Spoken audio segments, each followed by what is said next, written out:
What is the healthiest type of cheese to eat for diabetics and people with insulin resistance? Today, we are talking about cheese, the best and healthiest cheeses for diabetic and non-diabetics alike. Hi guys, I'm Dr. Ahmed Ergin. I'm an endocrinologist in Florida. And for most of you, I'm your YouTube and Facebook diabetes doctor. You're talking about real cheese here, manufactured from high quality ingredients and sometimes even raw. Yummy! Whatever form it takes, cheese is hard to say no. But which cheese is the most nutritious on the market, right? As you may know, throughout the history, cheese has served as a staple in cultures all over the world, and it continues to do so today. Fermented dairy products such as cheese, kefir, or yogurt were widely consumed prior to the modern world today. So, what benefits are we talking when it comes to cheeses other than the fact that it won't spike your blood sugar, right? You all know that it's not going to spike your blood sugar. But what are the other benefits from cheese? Generally speaking, 1 ounce of cheese is regarded to be a serving, just so you know, which is around the size of 3 normal dice. With just 1 serving, or 2 depending on how you look at it, you will get a good dose of key nutrients. What are they? Vitamin D, vitamin A, certain B vitamins, calcium, phosphorus, zinc, potassium, and of course your protein. Cheese's fermented properties ensure that it promotes digestive health while also increasing the immune system's performance. Nowadays we all need that, right? Cheese, when consumed in moderation, is totally appropriate food to pair with your favorite foods. It literally makes any food taste good instantly, even your vegetables. Take note that we are talking about cheese here. Real deal, authentic quality cheese created from high-grade milk sources such as cow, goat, and sheep, and made in small batches are the best ones. Goat and sheep cheeses actually have more heart-healthy fats than cheeses made with cow milk. Did you know that? Having said that, the use of processed cheeses should be avoided at all cost because they contain certain emulsifiers, extenders, strange substances, phosphates, hydrogenated oils, among other things. Now, those cheese-like goods in cans are no-go either. Now, let's go back to the benefits. There are various positive changes that occur as a result of fermentation or fermenting the dairy products. That includes increase in the vitamin B and vitamin C. The process of fermenting dairy also aids in the breakdown of casein. Casein is a milk protein that many people are unable to digest for a variety of reasons, including me. Many of the enzymes that were destroyed during the pasteurization, which is a good thing, and are restored during the process of culturing the dairy product. For example, lactase, that aids in the digestion of lactose or the milk sugar, and there are a lot of enzymes that aid in the absorption of calcium and other minerals by the body when you consume cheese. Lactase, which is created during the culturing process, permits many people who are sensitive to fresh milk to tolerate fermented milk products, such as cream, like the cheese, the yogurt, the kefir, even whey protein, and cultured milk, cream, and so forth, the cream cheese. Even these people are allergic, supposedly, to fresh milk. Now, raw cheese is some of the most nutritious cheese that you can obtain. Is that interesting? These cheeses are manufactured from raw milk that has not been pasteurized. That's why we call it raw milk, right? Making them a healthier option. Unlike cheeses prepared from pasteurized milk, the raw cheese has a wide range of beneficial enzymes and nutrients, making it more easily digestible. For more than 1,000 years, right up until today, raw milk has been go-to ingredient at cheeses, and for a good reason. What is it? Flavor. Now, heat destroys and denaturates many naturally occurring flavor-rich and gut-friendly enzymes in the milk, resulting in the cheese losing its detectable flavor. And when milk is cooked or pasteurized, many naturally occurring flavor-rich and gut-friendly enzymes are totally destroyed as well, resulting in this total loss of detectable flavor. Now, raw cheese isn't particularly frightening, nor it's difficult to come by, so it's actually everywhere. To give you an example, cheese known as Parmigiano or Reggiano may only be named as such if it is manufactured from raw milk. Isn't that interesting? Alternatively, you can get raw milk cheese from an organic source at your local farmer's market or health food stores such as Whole Foods or Sprouts, wherever you normally go. Now the question is it better to eat full fat or low fat? That's a debate that's been there forever, right? When faced with the decision between low fat and full fat options, always choose the full fat one. Several healthy fats have been removed from low-fat baked goods, dairy products, butters, nut butters, etc. And these products are typically loaded with a variety of weird components, such as chemicals, artificial sweeteners, in order to resemble the texture of the full-fat variant. Now, full-fat foods should be regarded as a special treat, of course. They should not be consumed in large quantities. Aside from that, the saturated fat present in cheeses isn't all that unhealthy for you after all. So if you consume at least 2 to 3 servings of full-fat dairy per day, you will have a 23% less chance of getting type 2 diabetes when compared to those people who consumed 1 or fewer servings per day. And this has been studied and published in 2005 in a reputable journal. Full-fat cheeses also include a kind of fatty acid known as conjugated linoleic acid, which is found in small amounts in other foods as well. You can call that CLA. A number of health benefits of CLA have been demonstrated that includes anti-cancer, anti-diabetic, anti-hypertensive. CLA is a type of polyunsaturated fatty acid that I always recommend that belongs to omega-6 fatty acid. And remember, not every omega-6 is bad for you. In other words, this is technically a trans fat, but it's a naturally occurring trans fat that can be found in a variety of nutritious food sources. Now, a large number of studies demonstrated that industrial trans fats, which are totally distinct from the natural trans fats, such as the CLA, are harmful. But these cheeses contain varying amounts of CLA, and that depends greatly on the types of animal or fat, or etc. But for example, the CLA content of the beef and the dairy from grass-fed cows is 300 to 500% higher than the beef and dairy from grain-fed cows. Now, sheep and goat cheese also has more CLA than the cheese made with cow milk overall. So, another question, which one is better, organic or conventional cheese?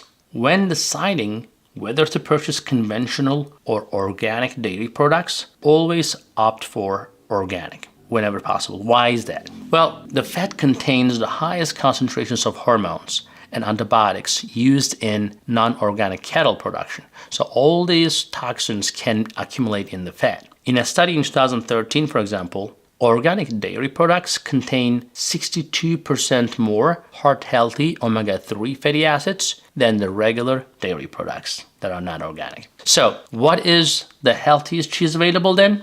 Well, the healthiest cheese is a cheese that is organic, fresh, and easily digested by the digestive tract. Now, goat cheese happens to be one of the healthiest ones. Goat cheese, 1 ounce is around 102 calories. That has 6 grams of saturated fat and 6 grams of protein. The goat cheese also has vitamin A, B2, calcium, iron, phosphorus, potassium, B12, vitamin D. All are included in the goat cheese. Now, in the case of those who are allergic to cow's milk, these cheese products, the goat cheese, may be an acceptable substitution, and the primary protein found in milk is referred to as casein. This protein is available in 2 different forms, A1 and A2, each of which contains a different amino acid in its structural composition. The milk produced by traditional dairy cows contains a combination of A1 and A2 casein, as opposed to other animals' milk like goat cheese has a protein structure that is smaller and easier to digest due to the A2 casein protein. and it does not exhibit the inflammatory effects associated with dairy products due to A1 casein in cow's milk. In fact, this casein has the most structural similarity to human breast milk of any protein. It has been shown in special studies that the goat milk, when presented as the first type of protein to be introduced to babies following breastfeeding, they may be less allergic for the rest of their life to the milk, or even to cow's milk later. Also, as compared to cow's milk, goat milk boosts iron absorption while also improving bone formation and the bioavailability of certain minerals, such as magnesium in your body. What can you do with goat cheese? Well, you can spread on a toast or bagel, provided that you're not eating this all the time because you're diabetic, or if you're a diabetic. Or you can put that into olives and peppers or vegetables if you are concerned about the carbohydrates with diabetes and so forth. You can put in creamy soups. You can add to your salads, sandwiches, etc. Frittatas. There's so many applications. Now, guys, before moving to the next cheese, if you are enjoying this video or learning something, please hit that like button and say something in the comment section. Also, remember to follow us on Facebook and Instagram and TikTok, where we provide a lot of short and sweet to the point videos that you may like if you don't have patience to watch this entire long video here. Number 2, Pecorino Romano cheese, or you can call it Romano cheese. 1 ounce has 110 calories, 7 grams of protein, 7 grams of saturated fat, and similar vitamins and minerals like in other cheeses. Now, Pecorino cheese is a pretty, it's a hard and sharp cheese, a salty Italian cheese made from sheep's milk that is both delicious and nutritious when consumed in moderation. It is considered to be one of the oldest Italian cheeses and is considered to be one of the oldest cheeses in the world as well. Now, when made from grass-fed milk, this cheese is particularly super high in CLA, which is conjugated linoleic acid. Again, it's a very beneficial omega-6 fatty acid. According to the findings of a 5-year study, consumption of CLAs found in Pecorino Romano cheese may be associated with low weight, which is weight loss, reduced risk of diabetes, reduced risk of obesity, again, cancer, and inflammation. Now, the cheese should be labeled Pecorino Romano, and that indicates that it has been manufactured under tight regulations on the Italian islands of Sardinia. Remember that island we talked before? And the Tuscan province of Grosseto. So, it is a cheese that can be expensive but extremely beneficial. When grated onto like simple green salads or vegetable dishes, it is wonderful. It can also be used in whole grain salads, frittatas, and some other egg dishes as well.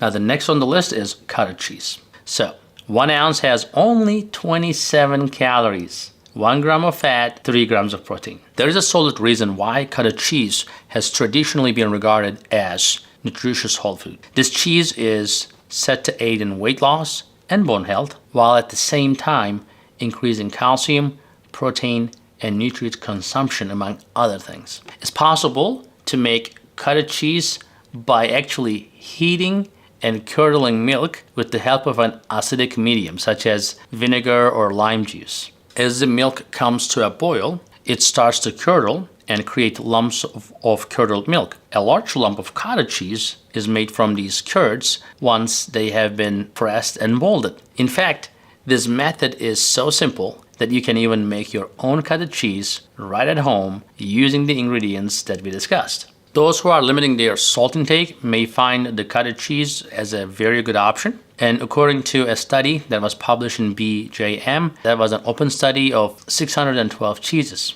And cottage cheese had the lowest salt content, followed by the feta cheese. Generally speaking, cheeses that are soft and less aged tend to have lower salt content, if you're cautious about that. The cottage cheese can be used in a lot of ways in your kitchen, and it can be like a base of a meal. You can serve it with some fresh fruit, nuts, and seeds to round the flavor profile of that dish. Now, cheddar cheese is number 4. That has 1 ounce, has around 115 calories, 6 grams of protein, 9 grams of fat, and around 5 to 6 grams of saturated fat. Now, this one is a sharp one, or it could be even extra sharp. And this cheese is believed to have originated in the United Kingdom, in the same place by the same name, cheddar. It is the most popular cheese in the United Kingdom and the second most popular cheese in the United States, right behind the mozzarella. This cheese has the potential to be a healthy option. Processed cheddar cheeses products with artificial preservatives and some weird yellow coloring should always be avoided at all costs because they are not created from real cheddar cheese. Real cheddar cheese is off-white in color and a mild orange if spices are added, and is matured for 3 to 18 months depending on the type of cheddar cheese you choose. The cheddar cheese, like other cheeses, contain a lot of protein, vitamin A, vitamin B, different types of vitamin Bs, and calcium, which are essential for your muscle and nerve function. Cheddar cheese can be used in a variety of recipes.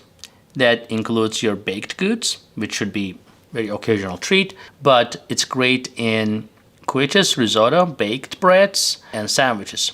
Again, you have to be very careful when using this cheese in baked foods if you have diabetes. Number 5 is feta cheese.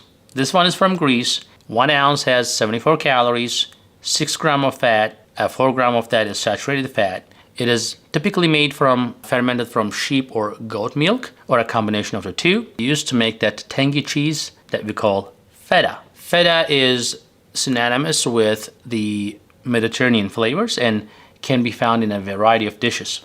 This cheese not only has a wide range of culinary applications, but it also has a lot of health promoting properties. Because of the high quantities of calcium and vitamin D in feta cheese, it may have cancer preventive qualities on a nutritional level. It is believed that the combination of these two nutrients can assist to protect the body against a lot of types of cancer. Feta cheese also contains beneficial bacteria known as probiotics that help to keep your gut healthy, as well as it has significant calcium for your bone health. Salty and creamy feta cheese is great with olives and hot peppers in salad dishes, and when combined with sweet elements such as watermelon. Be careful with the watermelon though, it's a fruit that can load you up quickly before you know it, especially if you're eating with something salty. Sugar is something you have to watch for, but it's a great pair. Now, number 6, of course, we're gonna have to talk about mozzarella cheese, right? Everybody loves it.